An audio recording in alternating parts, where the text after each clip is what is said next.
the podcast, Every Moment is Sacred, where we interweave meditation and healing into everyday life.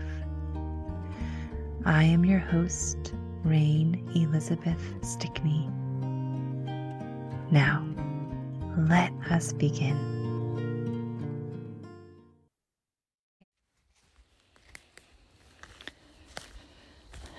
It is almost September. Fall is coming, and this August in Vermont, summer's fall is here. It's still the season of summer, and it's getting cold. Not cold, but I'm walking through my forest this morning after dropping my 10-year-old son off at school for his 5th grade year at a new school, yet a new school. If you've been following our journey on this podcast or on social media, or because you are a friend or family member, my son has a genetic difference that is very mild. We're very lucky. And this genetic difference creates a ciliopathy, which means that the cilia of his cells don't tend to function as they're expected to. And what the cilia do in cells is they communicate with other cells. So when you have a cell, you want cilia to be functioning so that that cell can communicate with other cells. And in his body, on a cellular level, so all over his body, his cells just have a bit of a harder time talking to each other. And we do a bunch of stuff to support him. He is amazing. On a good day, he's just like his peers, and you'd never know. And on a more troublesome day, you might find a bit more emotional reactivity, some extra clumsiness. Fine and gross motor can be hard for him. In general, he's brilliant in his mind, but if you have a conversation with him, you'll find that he tends to think about things a little differently. And I'll give you an example. So we have this saying here in America about thinking inside the box or thinking outside the box. And my son was completely perplexed by this analogy. And he said, I don't know why everybody's talking about a box. I think inside the boat. And he does. He is in that boat. He is rowing his own adventure. He's out on the lake, on some body of water, going to some shore unknown. And he truly does see life differently, and he teaches me all of the time. Another example of his unique brilliance at 10 years old is a discussion of the difference between impossible and improbable. This is a very good point. They are different words and they mean different things. And if you talk to him, he will tell you just what he thinks about those words. Back in time when he was just 5 years old, we were on a walk together when we lived in California, and he stopped at these stairs at the high school. We lived right next to the same high school my father went to when he was a teenager. A lot of our family members went there. Anyway, it's kind of cool that we lived right next door to that specific school. After a long walk, my son sat down. It was this time of year. It was like late summer, early fall, and it was warm. And he just started talking about black holes. And he had this deep understanding about black holes, what they are and what they do, and why people are scared of them, and why maybe we don't have to be so scared of them. Anyway, he just sees and experiences life in his own way. In 4th grade, the school we were at wasn't able to serve him. I like to think about it as though we grew out of what that school was offering. And I think that's true. And then we did a little homeschooling, and we found another school that we tried out at the end of 4th grade. It was a good school in a lot of ways. But it was another private school, and I didn't find that what they had promised to be their specialty was really showing up in my son's education. Where I don't mind paying for education, I really like the value to be present and known and effective. And I wasn't feeling the value for my money. Also, my son wasn't happy enough to stay, and I saw some of the same anxiety that he was facing at our previous school arise, some of his resistance to go to school arise, and it just didn't work out to enroll again at that school for 5th grade. So we took the summer to enjoy adventures and have summer camp, play with friends and family, and also have a summer session of homeschooling so I could figure out, what does this child need? What does he want? What can I give him? Can we patch it together for a homeschooling year in 5th grade? Or what do we do? So I enrolled as a homeschooling family. We still have that official enrollment. And we decided to explore the public school because in Vermont, they have this interesting, I don't know if it's a law or opportunity, this interesting opportunity where homeschooling families can use the public school up to 40% for their education. So we also enrolled at the public school for part-time educational instruction. Well, it turns out my son loves the public school. He's just all about it. And it's a completely different opportunity than the schools that we've been at ever. He has been Waldorf educated his entire life since 1 year old. And Waldorf schools tend to be very nature-based, very outdoorsy, a lot of wooden blocks and natural objects to play with and use as educational manipulations. Waldorf schools are known to be late in literacy, but on purpose, because there's a pedagogy about why that is appropriate, why it's better for children to learn literacy later. They have a specific way of teaching math. So Waldorf is just, if you don't know, it's just a very specific education developed by a man, Rudolf Steiner, in Austria, long, long ago. And in some ways, that education is great. And in some ways, it's outdated. And every Waldorf school makes its own decision about what traditions of Waldorf education they keep and how they revamp for the modern day age and so on and so forth. So no Waldorf school is the same. But we really liked it for a lot of the nature reasons. I studied Rudolf Steiner when I was in graduate school, and I loved his theosophy about spirituality and childhood. And where schools don't tend to teach spirituality, just knowing that that was part of the influence that developed the curriculum was of interest to me. Because I truly do believe that people are spiritual beings at every age.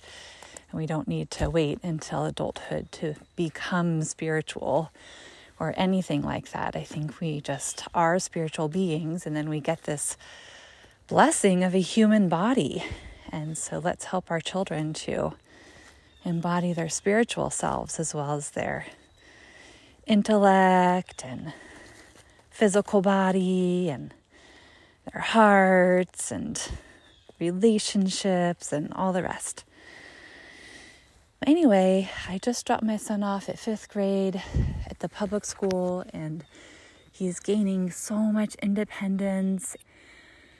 One of the supports we do at home to help him regulate his emotions is that in the morning, he writes in his journal. We call it an adventure journal, but it's really just a journal where he gets to place the date and record what he's excited about for the day, and then write down some feeling statements, which begin, I feel, but then he can feel however he feels.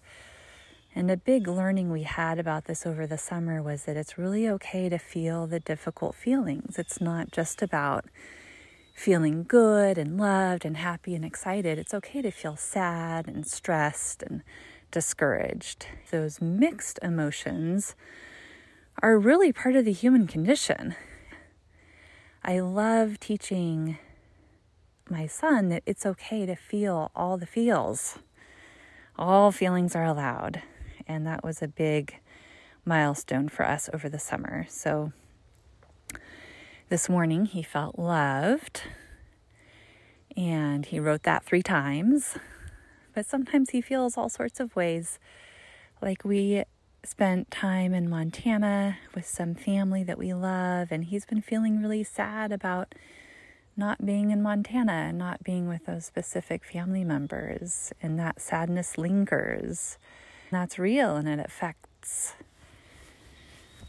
our days and our nights. I'm really glad that he can be honest with himself and with me and with his journal about his own heart. So we do that in the morning, and it doesn't take too long. In the afternoon, after school, I have him draw a picture. This picture can really be anything. He tends to draw a lot of cars. He loves to draw cars. But he also draws other things like buildings or designs or what have you. The drawing is a nonverbal way of refinding oneself. An example of how important this is for us, and I think in general, but a specific story is that my son came home from school yesterday and he was very tired. And yesterday was Wednesday, and we have martial arts in the evening. So he goes to school, has some downtime at home, and then we go to a martial arts class. He was happy to have been at school, but he also told me that he had a headache and he wasn't feeling well and he was really sleepy, but that he didn't feel sick. I asked him some of the normal mommy questions that I would ask him, like, did you wear your glasses today, and have you drank water? And he said yes and yes, and he said, I even went outside and I played soccer, so I've had a lot of fresh air. So he knows the things that support him in feeling well. And after he drew his picture, we checked in again. He felt a lot softer inside of himself. He was really cuddly, and he said he felt great. We do this mind, body, heart, spirit check-in, and I ask him, how do you feel in your body? And he says, good. And I say, how do you feel in your mind? And he says, really good. And I say, okay, how do you feel in your heart? And he's like, I feel really happy. And I say, okay, how do you feel in your soul? Recently, he's been enjoying the word soul instead of spirit. And he said, my soul feels awesome. Then I knew that martial arts was on for that evening and he could continue having his downtime. The drawing seemed to help him refine himself. In that specific drawing, he did draw a car, but he also got really interested in the fine details of the car, and he was very focused on the drawing for a long time. Sometimes the drawings take longer than the writing because you can really get into that world of imagery, and in this case, he did. So we're thinking about changing our homeschool enrollment to a full-time public school enrollment, and I'm very happy about this because my son is doing well. The school loves him. I'm in good contact with especially the special educator for his grade. Everyone I've met at the school I've really enjoyed getting to know. As he is at school learning on a regular schedule, it gives me more time to podcast and be here with you and create more bonus episodes and share my life story and my story of being a mom to a child who is amazing and sometimes a little different than expected. I get to share with you more of my mother's poetry and more conversations. There are still some conversations that are waiting in the wings that I haven't published, and I know those people who created the episodes with me have wondered because they have checked in with me about when will that episode air, and I'm very sorry that I haven't aired these episodes yet. Top of mind, I have Kara Renninger, who is an amazing business coach. I have Becky Tilley, who is an outstanding author, and she has a rare genetic disorder as well as 2 of her 3 children, and she's written 2 books now. I think she's working on her 3rd. She is a light in this world. I have Anne-Marie Stolting, who just published her first book on slowing down. Anne-Marie has a podcast called Let's Slow Down, so please listen to her show.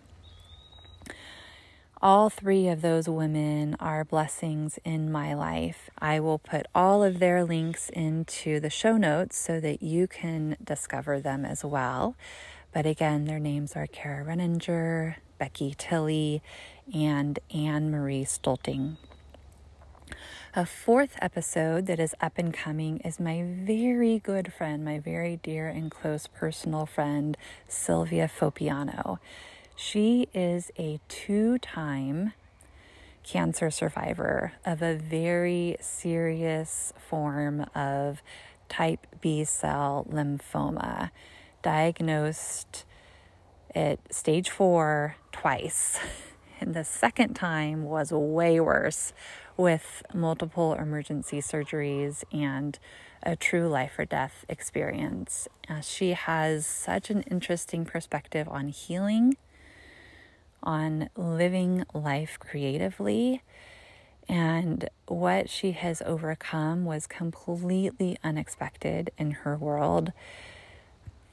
I really enjoy talking with her because she is my friend, but I also want to help get her message out because some of us have had cancer or have known people who have had cancer, and cancer is so prevalent these days. It's really great to get voices of people who have experience with that healing so that we know a bit more about what to expect, what's possible, how to advocate for oneself. In Sylvia's case, if she did not advocate for herself, things could have turned out very differently.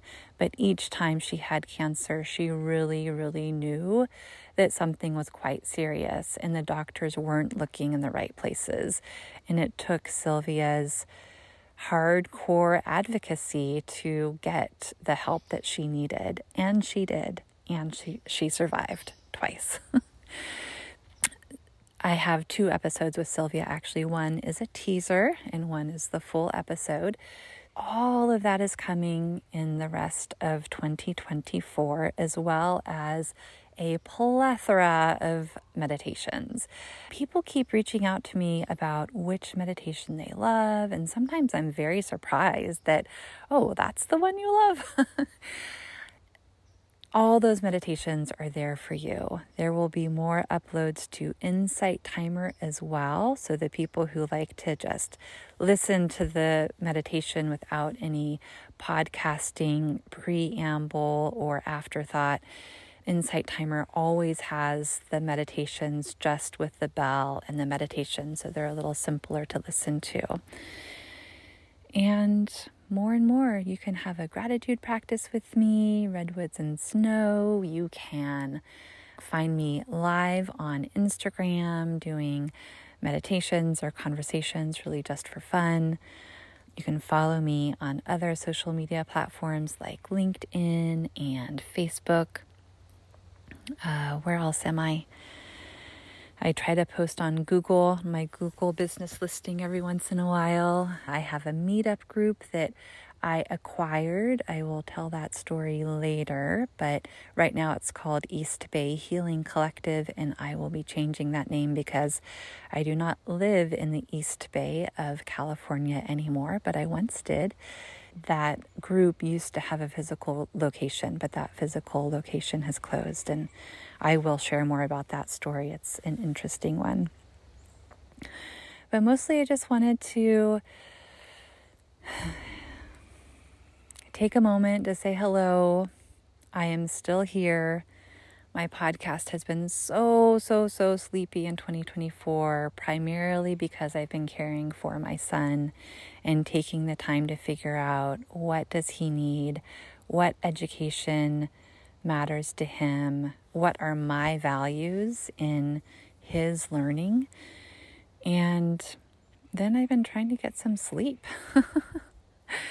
Come September 1st, I'm not sure when this bonus episode will air, so it might be before or after September 1st, but we are on. The show is on. Every moment is sacred. Loves you. I love you, and I'm sending you a big hello and a big hug from my forest. I will post exactly where I am in this moment so you can share the Vermont light with me. Look for me on Instagram at Pictures of Presence. That's my favorite social media platform, so I am most active there. You can find me all over the place, and you can always send me an email, meditation@rainelizabeth.org. I answer all my mail, and I'm happy to hear from you. What do you like? What do you want more of? What are you not so interested in? And any feedback is welcome. Thank you so much for being here.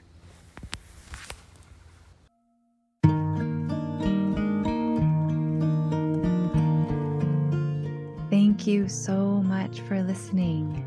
It has been a great joy to have your presence here in this podcast. I welcome you to celebrate the joy and wisdom in your life exactly as it is. And I welcome you to feel loved, fully loved, exactly as you are. www.rainelizabeth.org